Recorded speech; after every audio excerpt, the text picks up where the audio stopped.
Well, as Danny just laid it plain, there's still a lot to do at the Minnesota Capitol, a lot to decide. But one thing we know for certain, we're going to go another year without legalized sports betting in our state. And Minnesota is now just one of 11 states where you can't gamble on sports.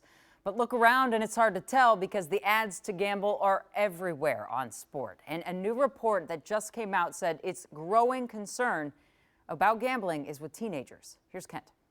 Just a few years after states opened the doors to legalize sports betting, it's massive business, with Sports Illustrated now reporting the NCAA is considering removing its ban on pro sports betting. I think what it tells us is it's culturally embedded in our community. Hamline psychology professor Dr. Serena King says the impact on kids is also telling. According to her analysis of the 2022 Minnesota Student Survey just published in JAMA Pediatrics, nearly 8% of students surveyed gamble at least once per week. What are you seeing in general with gambling and youth gambling? Around 70 to 80% of our sample who were gambling that often were gambling on sports and games. Are we talking about a playground bet with a friend, a sports betting app? Both were pretty high in terms of the self-report among frequent gamblers. I'm not sure the data is keeping up necessarily with what we're seeing. Susan Sheridan Tucker says the Minnesota Alliance on Problem Gambling is bracing for the first updated survey in 3 years. And teachers are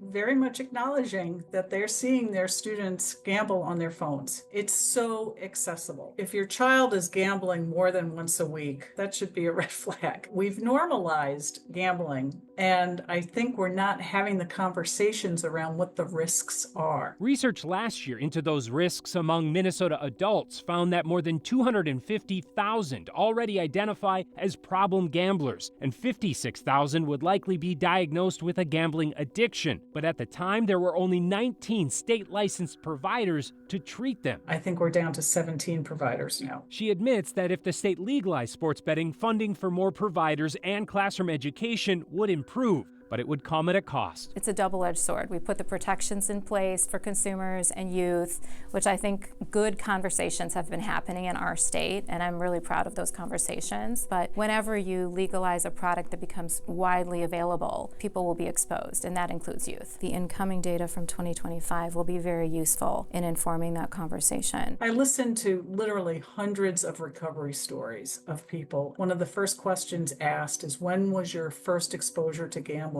And almost inevitably, they're talking about experiences as young kids. If you're a family that enjoys gambling, it's important to understand that somebody in middle school and high school doesn't really have the full capacity to understand the risks involved.